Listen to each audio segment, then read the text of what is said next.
Bonjour Prudence, on est ensemble aujourd'hui pour faire une petite leçon de maquillage.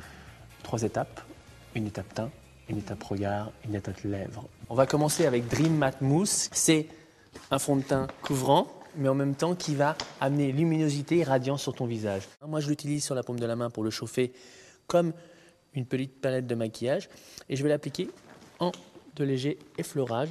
Donc je commence par le front, je l'étire vers l'extérieur. Je l'applique et je l'étire vers l'extérieur et qu'on sente vraiment cette uniformité. Donc là, on va booster le teint à l'aide d'un blush. Le blush, c'est ce qui va faire vibrer le teint. Et on va travailler à l'aide d'un blush, tu vois, qui est légèrement comme un vieux rose mais intense. Et on va l'appliquer légèrement sur la pommette saillante, comme une caresse de couleur pour intensifier et faire vibrer le teint. Pommette saillante, je l'étire vers l'extérieur. À l'aide du petit pinceau, je remonte vers la tempe.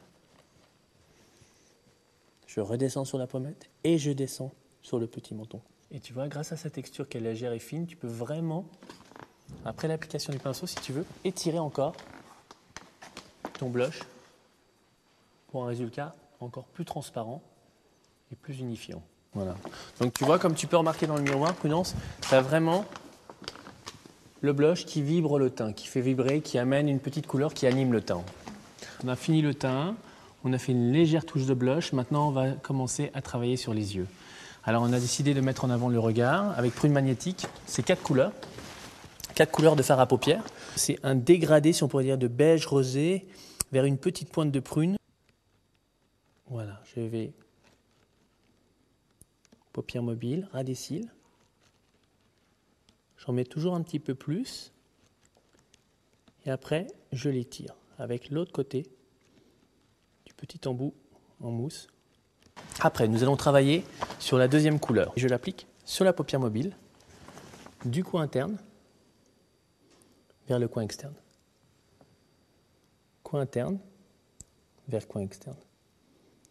Et je travaille que sur la paupière mobile. Je tire légèrement sur la paupière mobile pour avoir plus d'aisance de travail.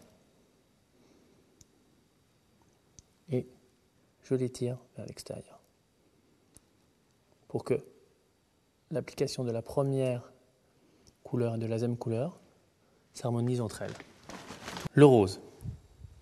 Je prends mon troisième embout qui va servir d'illuminateur et je l'applique pour accentuer indirectement le travail des deux premiers. Quatrième couleur, je prends le quatrième embout, la tranche de l'embout, et j'étire mon regard. Et légèrement en dessous de l'œil pour intensifier le regard.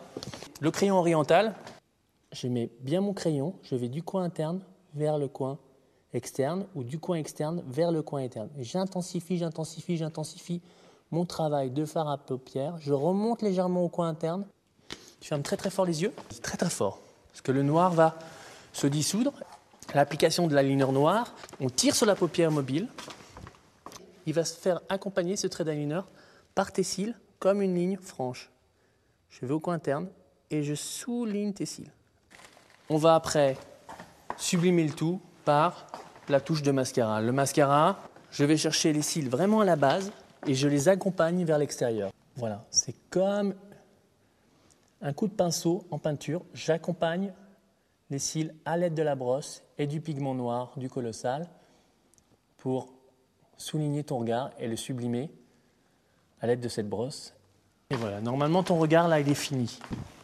Pour le rouge à lèvres, on va décider de mettre vraiment une couleur comme si c'était une bouche mordue, tu vois. Tu avais vraiment toute la matière, la couleur au centre de la bouche qui donne ce côté sexy, mais en même temps c'est vraiment confident, c'est vraiment quelque chose de neutre comme ça en même temps dans cette bouche naturelle et en même temps qui va sublimer les lèvres. Donc à l'aide de mon doigt, je vais t'appliquer cette couleur au centre de la bouche et tu vas pincer tes lèvres et on va avoir cette petite bouche mordue qui va nous donner une sensation de no make-up mais en même temps qui va sublimer les lèvres. Ce qui est très intéressant quand on travaille au doigt, tu peux travailler l'intensité que tu veux. Toujours tu remontes vers l'extérieur. Tu accompagnes les commissures pas très loin pour après, quand tu pinces tes lèvres, tu dissous la couleur vers l'extérieur.